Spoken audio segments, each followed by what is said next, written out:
My name is Ashley Oelsen. I am a conservation biologist and the founder of the Coastal Alliance. The Palisades and Eaton fires left behind toxic waste, carcinogenic ash, and heavy metals, asbestos, dioxin. This poisonous debris has accumulated in our beaches, storm drains, and ocean, creating an escalating public health and environmental crisis. There has been no emergency cleanup effort. Toxic material continues to wash into our oceans with every tide and rainstorm. For 10 weeks, I have independently collected over 100 sand samples. I was able to analyze 6 critical samples with the help of expert researchers from the University of Hawaii and renowned toxicologist Jane Williams. The results are alarming. Toxic contamination poses a direct threat to children, adults, marine life, and our entire coastal ecosystem. Among the most troubling findings were 2 major storm drain outfalls in Palisades and Santa Monica. These outfalls are dumping untreated, fire-contaminated runoff directly onto the beaches and into the ocean, exposing marine life and beachgoers to dangerous levels of toxins. This is not just pollution. This is an unfolding environmental and public health disaster right before our eyes. Here is a list of dates and locations of sampling sites which were sent in for testing. Pre-fire, baseline sample. Santa Monica Beach, Tower 6. January 21st, 2025. First rain event, post-fire. Montana storm drain, second rain event. And February 14th, Will Rogers storm drain, second rain event. I use the official California Human Health Screening level to determine what I refer to as safe levels. Here are some of the most troubling results for public health.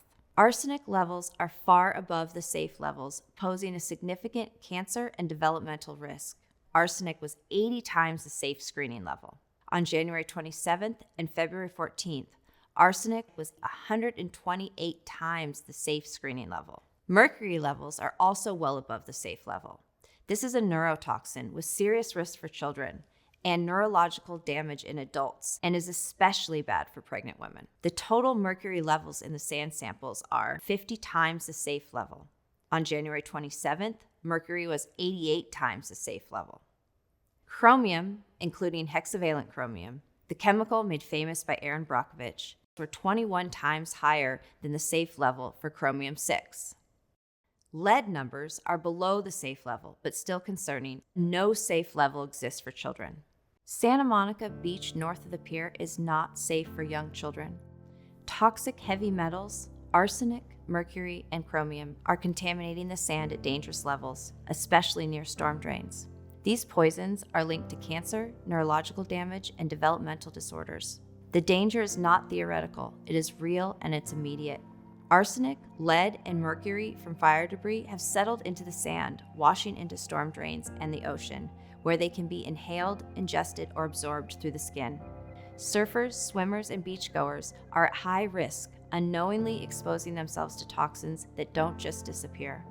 Long-term exposure, even at low doses, builds up in the body, causing irreversible damage. The contamination I've described threatens the entire marine ecosystem. Arsenic levels are poisoning the fish, birds, and marine mammals. Mercury levels are catastrophically high, far exceeding safe limits. This neurotoxin disrupts brain function in marine life, leading to disorientation and death. Chromium-6, a known carcinogen, has infiltrated the ecosystem. The ash acts as a nutrient to harmful algae blooms, causing sick and dying dolphins and sea lions to wash up along the coastline, overwhelming local rescue organizations that lack the resources to respond to the growing crisis. Dead birds and whales are washing up on our shoreline. It's an environmental catastrophe akin to an oil spill and needs to be treated like one. Yet no coordinated response has been initiated. Despite repeated warnings, nothing has been done to prevent further contamination. I'm particularly concerned about our children's exposure to these toxins, both in the water and in the sand. We must remove fire debris from homes on the Malibu coastline. We should stop grooming beaches, properly address the storm drains, and consult with ecological remediation experts for solutions. Thank you.